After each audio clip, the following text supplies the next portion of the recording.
এখানে আমি 2 বাটি বাসমতি চাল নিয়েছি।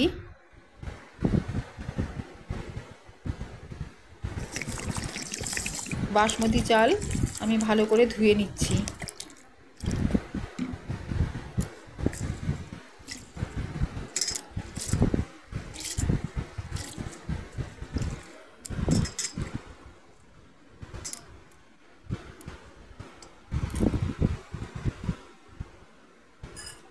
একটা বাটির মধ্যে আমি 3 চামচ মতো জিরে নিয়ে নিলাম। এটি জল দিয়ে ভালো করে কচলে পরিষ্কার করে নিলাম। এর মধ্যে যে ধুলোবালি থাকে এগুলো মুখে পড়লে সেই স্বাদও থেকে যাবে।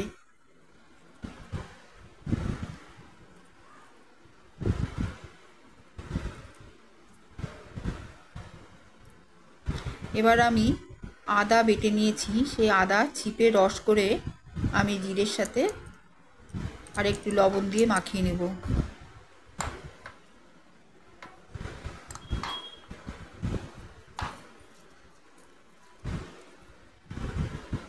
কড়াইতে তেল দিয়ে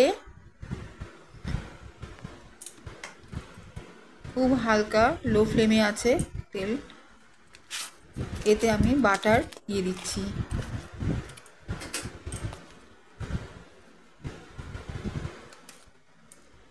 আমি এখানে অল্প বাটার ইউজ করেছি, কারণ আমি আরও 2-1 বার বাটার ব্যবহার করব এই রান্নাটিতে। এবার তেল বাটার একসাথে মেল্ট হয়ে গেলে আমি এতে মেখে রাখা জিরেটা দিয়ে দিচ্ছি।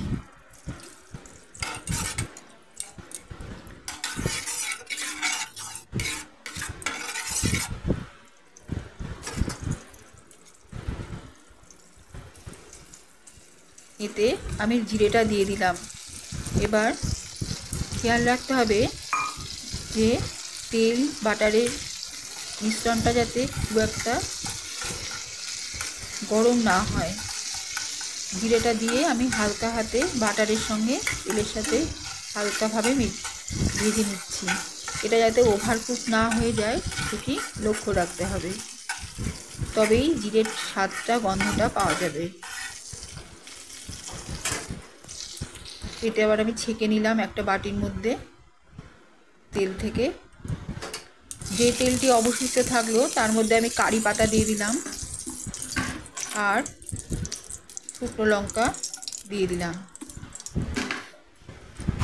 এটি ভালো করে ভেজে নিচ্ছি, কারি পাতা শুকনো লঙ্কা দিয়ে ভেজে নিচ্ছি। এক সাইডে রাখার পর আমি যে চালটা ধুয়ে ছেঁকে নিয়েছি, জল ঝরিয়ে নিয়েছি, সেই চালটা আমি এর মধ্যে দিতে থাকলাম।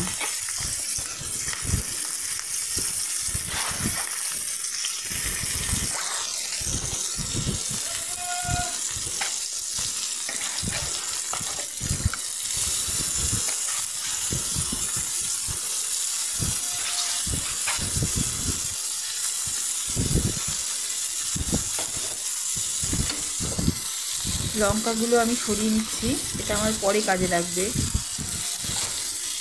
চালটা এবারে আমি হালকা হাতে নেড়ে নিচ্ছি যাতে চালগুলো ভেঙে না যায়। এখানে আমি আদা ছেঁচে রেখেছিলাম যে ছিবড়েটা, ওখান থেকে একটুখানি এখানে দিয়ে দিলাম ফ্লেভারের জন্য। এবার আমি এর মধ্যে কোকোনাট মিল্ক পাউডার দেব 4 চামচের মতো, আর দেব লবণ আর চিনি। সমস্ত মিশ্রণ একসাথে আমি ফোড়নে কারি পাতা ফোড়ন যেটা দিয়েছি তার সাথে আমি ভাজতে থাকবো। হালকা হাতে নেড়ে চেড়ে লাল লাল করে ভাজতে থাকবো। আমি এখনই নুন চিনি সব দিয়ে দিলাম, কারণ চালের সঙ্গে এটি মিশ্রণে ভাজতে থাকলে চালটার মধ্যে একটা টেস্ট আসবে, মিল্ক পাউডারের টেস্ট, চিনি নুন একটা স্যাপস্যাপে ভাব থাকবে না। কাজেই আমি এইসব দিয়ে কাঁচা লঙ্কা ফোড়ন দিয়ে আমি ভেজে নিচ্ছি চালটাকে। ভেজে নিলে একটা ঝরঝরে ভাবও থাকে পরে।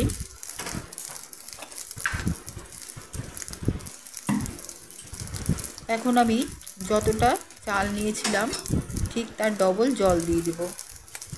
চিনি দিলাম,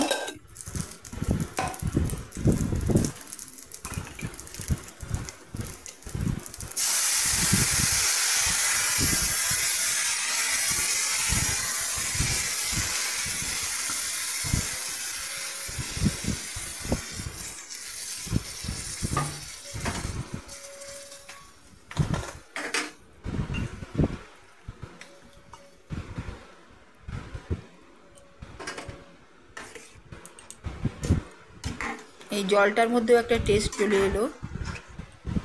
কোকোনাট মিল্ক পাউডার, চিনি, লবণ সব দেয়া, কাজেই এবার আমি ঢাকা দিয়ে দিলাম।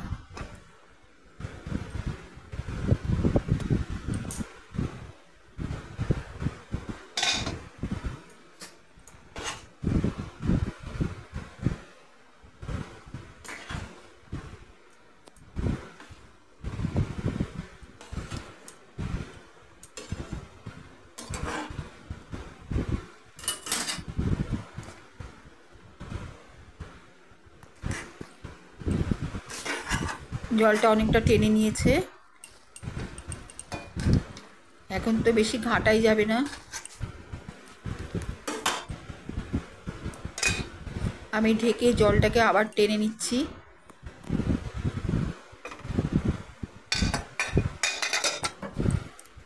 হালকা হালকা রস অবস্থায় আছে ভাতটা। এবার আমি আর একটু করে আবার কোকোনাট মিল্ক পাউডার, আবার চিনি, আবার নুন দিয়ে দিলাম। কারণ যেটা আমি আগে দিয়েছিলাম জল দেওয়াতে তার স্বাদ অনেকটাই কমতে আরম্ভ করেছে, নুনের পরিমাণও কমেছে, চিনির পরিমাণও কমেছে, কাজে আবার নতুন করে সেগুলো দিলাম। নুন, চিনি আর কোকোনাট মিল্ক পাউডার দিলাম, দিয়ে হালকা নেড়ে নিলাম যাতে পুরো ভাতটার মধ্যে যেতে থাকে।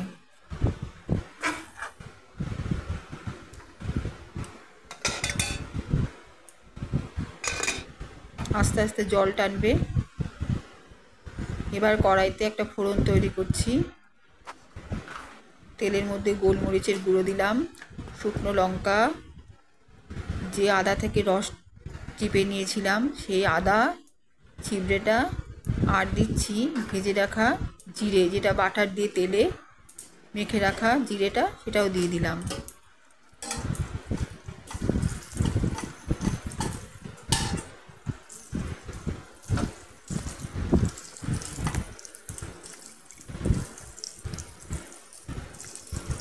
জিরেটা দিয়ে দিলাম। এই যে ফোড়নটা, এটা খুব হালকা আছে ফোড়নটাকে তৈরি করতে হবে। এবং এই ফোড়নটা শুকনো লঙ্কাগুলো দেখতে ভেজে রেখেছিলাম সেগুলো দিয়ে দিলাম। সব কিছু দিয়ে যে ফোড়নটা তৈরি হয়েছে, এটি আমি এবার এই রাইসে ঢেলে দেব। তৈরি করা রাইস যেটা রেখেছি তার মধ্যে ঢেলে দেব। দিয়ে আমি ঢাকা দিয়ে দিব যাতে ফ্লেভারটা বাইরে না যায়, ভাতের মধ্যেই থেকে যায়।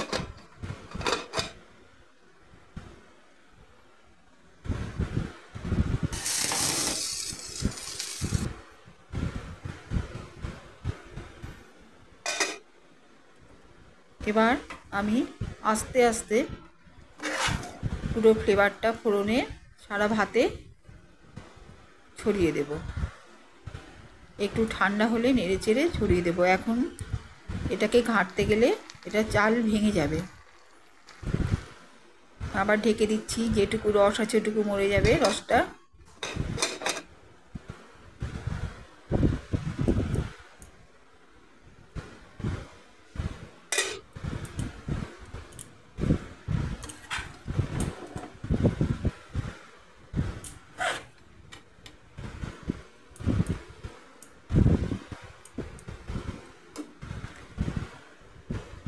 এটি যত ঠান্ডা হবে তত তেল ছেড়ে ঝরঝরা হতে আরম্ভ হবে। তাছাড়াও আমি এখানে আর একটু ফ্লেভারটা ধরে রাখার জন্য বাটার, জিরে ভাজা, যে মশলা মাখানো, আদা নুন মাখানো জিরে ভাজা দিয়ে দিলাম, যেটা বাটারে ভেজে রেখেছিলাম জিরেটা, ফ্লেভারটা শেষ মুহূর্তে ফ্লেভারটা ধরে রাখার জন্য দিয়ে আমার এখানেই এবারে আমি একটু ঢেকে বাটারটা গলতে দেব। এটি খুব হালকাভাবে আমি বানিয়েছি। এটির সাথে আমি ফুলকপি, আলু, ক্রিমি ফুলকপি তৈরি করে সার্ভ করব, যেটি আমি আগামীকালের ভিডিওতে আপলোড করব।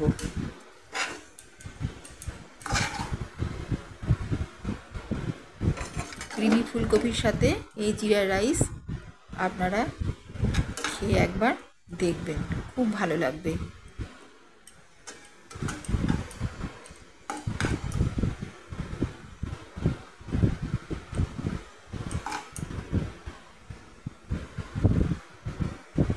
স্বাদে গন্ধে অতুলনীয় জিরা রাইস।